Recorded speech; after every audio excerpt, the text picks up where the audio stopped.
Contrario a lo que se piensa, los sueños nos despiertan. Nos levantan de esta pasividad de la vida, se vuelven el impulso para tener un objetivo en nuestro camino. Nadie se piensa a sí mismo como el vencido, sino como el vencedor.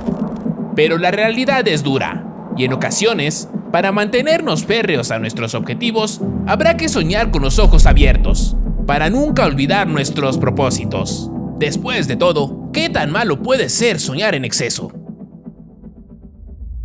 La leyenda del Niño de Oro comienza con un rasgo que lo va a distinguir toda su vida: la determinación. Hugo entrenaba con mucho entusiasmo en las canchas cercanas a su casa. El fútbol se había convertido en aquel placer que no podía dejar. Con 14 años, ingresa a la selección olímpica juvenil, donde empezó a pulir su talento nato. Influenciado por el linaje deportivo de su familia, Hugo potenció sus habilidades. Cuando terminaba de entrenar con la selección olímpica, se quedaba con su hermana, Erlinda, gimnasta olímpica, para desarrollar las acrobacias que lo distinguirían en el futuro. Hugo debutó en la selección olímpica un año después y gracias a sus actuaciones en el Campeonato Panamericano del 75 y el Campeonato Mundial Sub-20, los Pumas le brindarían la oportunidad de jugar en el fútbol profesional.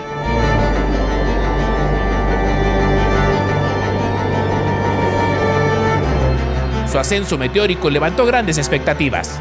El joven ariete llegó a una de las mejores plantillas que Pumas tuvo en su historia, al lado de Caviño, Bora Milutinovic, Muñante, Leonardo Cuella, y bajo la tutela del húngaro György Marik, Hugo viviría una gran temporada en su primera experiencia como futbolista profesional.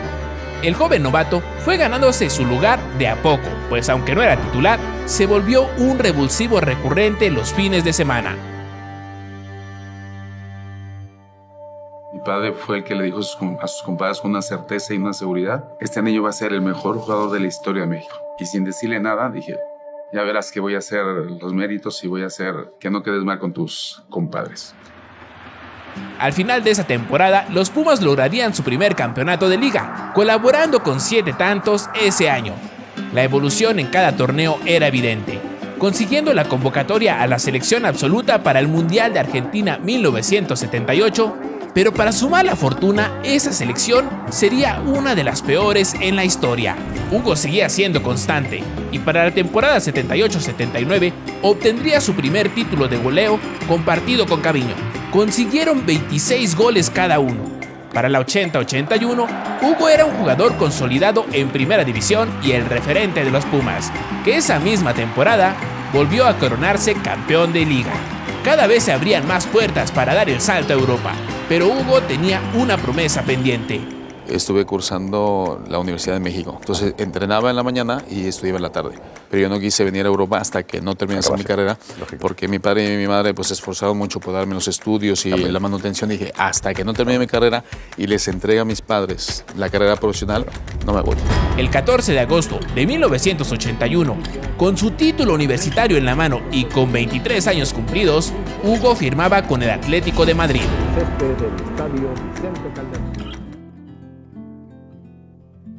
Mientras que México celebraba la primera exportación nacional de los Pumas al extranjero, en España la noticia no fue del agrado del aficionado colchonero.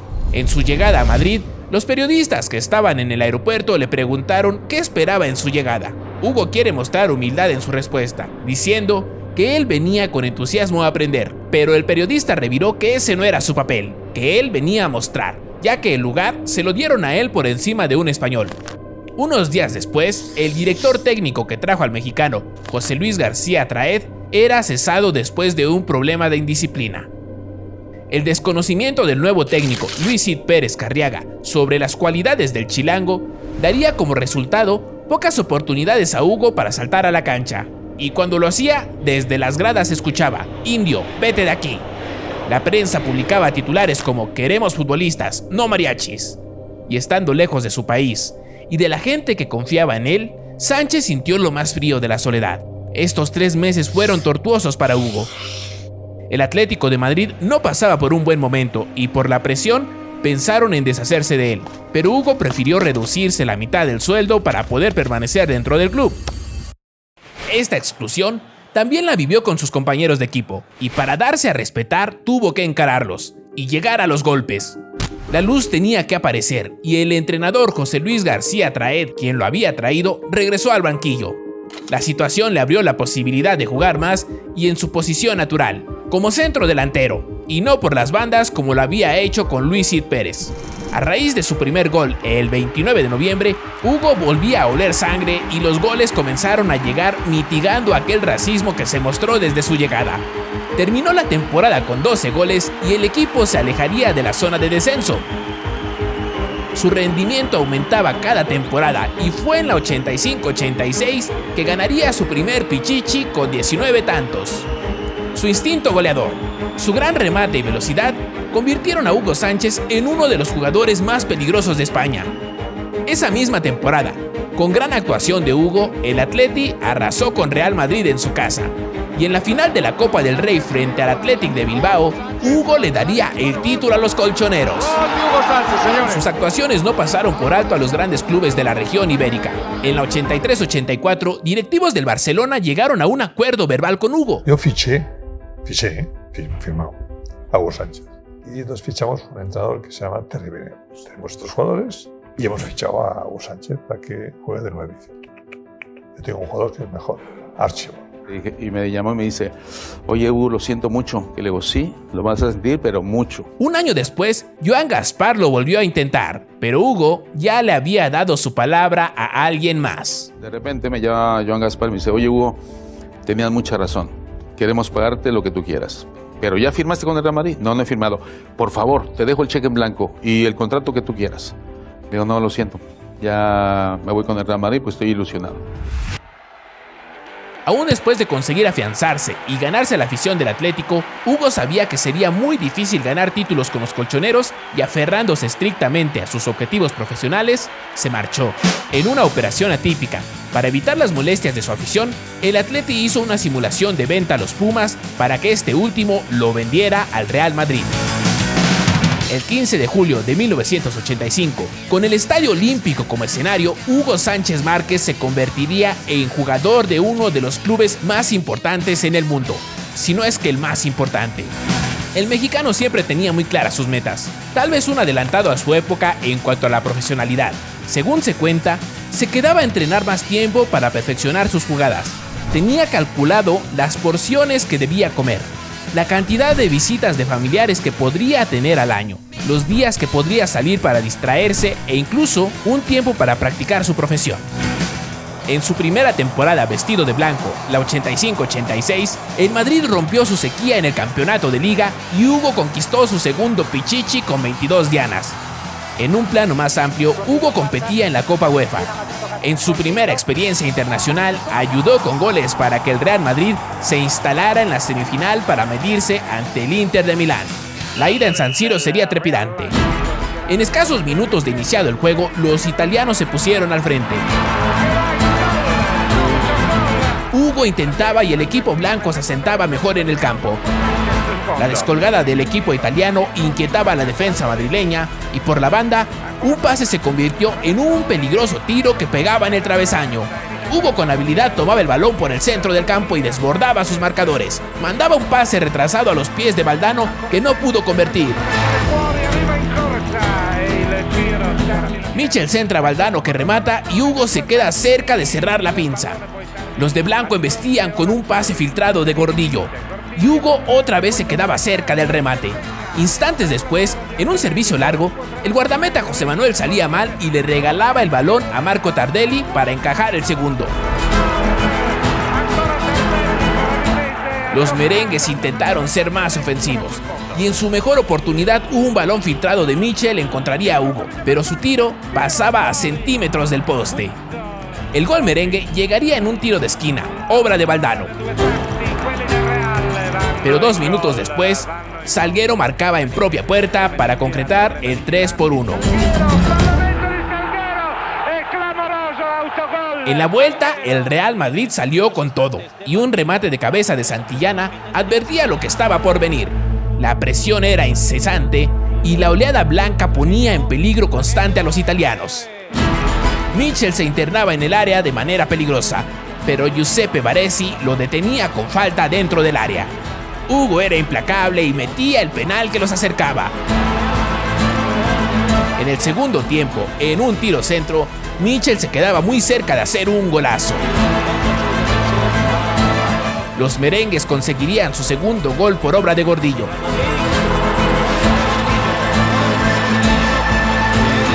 Pero los madrileños se complicarían con un penal en su contra que convertiría a Liam Brady.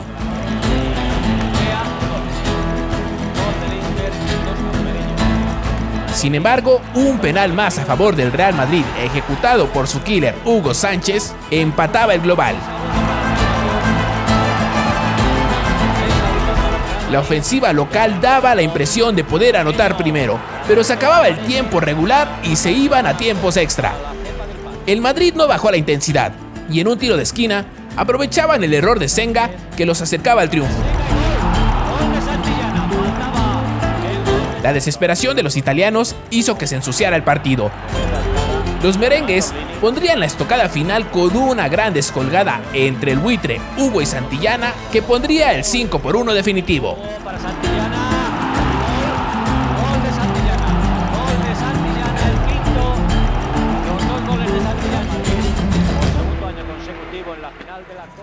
En la final se enfrentarían contra el Colonia. El Real Madrid dominaba los primeros minutos, pero sin mover el marcador. Sorpresivamente, los visitantes tomaban ventaja al 29 con una anotación que dejaba callada a las gradas. 10 minutos más tarde, los merengues se recuperaban anímicamente gracias al gol de Hugo. Y antes de terminar el primer tiempo, los locales le daban la vuelta al marcador que les permitía irse al vestidor con mayor confianza. Para el segundo tiempo, los madrileños aumentaban la ventaja en un centro que era peinado por Hugo y rematado por Valdano. Con el dominio del partido, el Madrid sería un vendaval a la ofensiva.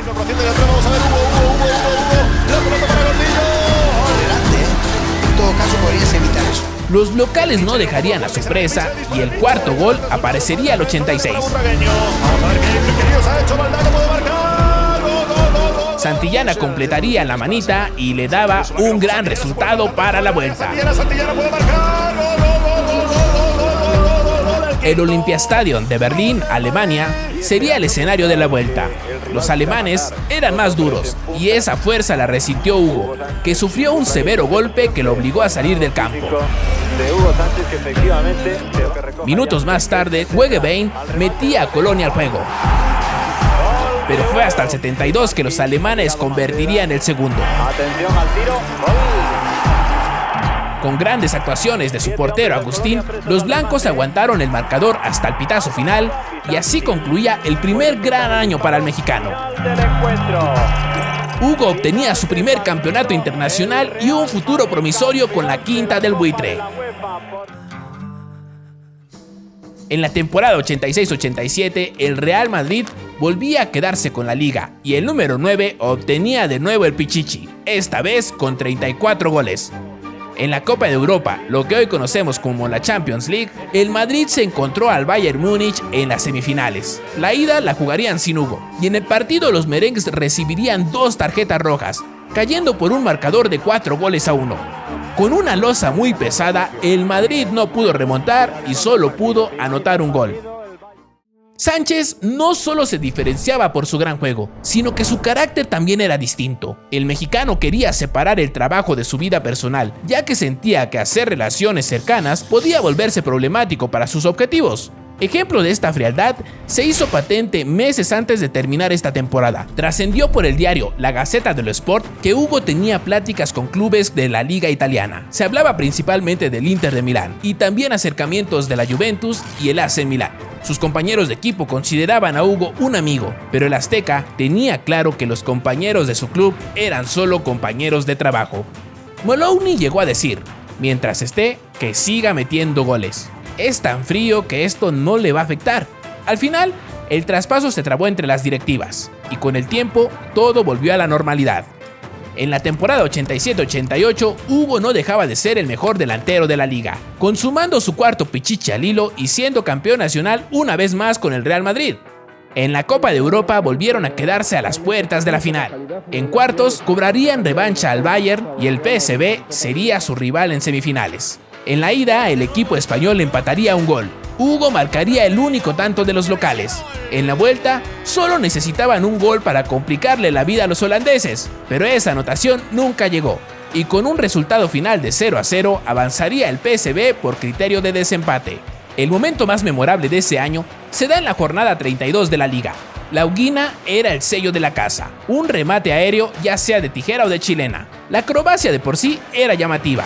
Le daba un adorno especial a sus goles. La elegancia y facilidad para hacerlo asombraba a todos los espectadores, pero lo que se vio en ese partido fue la perfección de la jugada que lo identificaría como uno de los mejores delanteros en la historia del fútbol.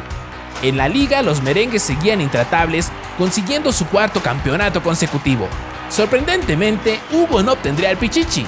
Baltasar, del Atlético de Madrid, le sacó 8 goles de diferencia al mexicano.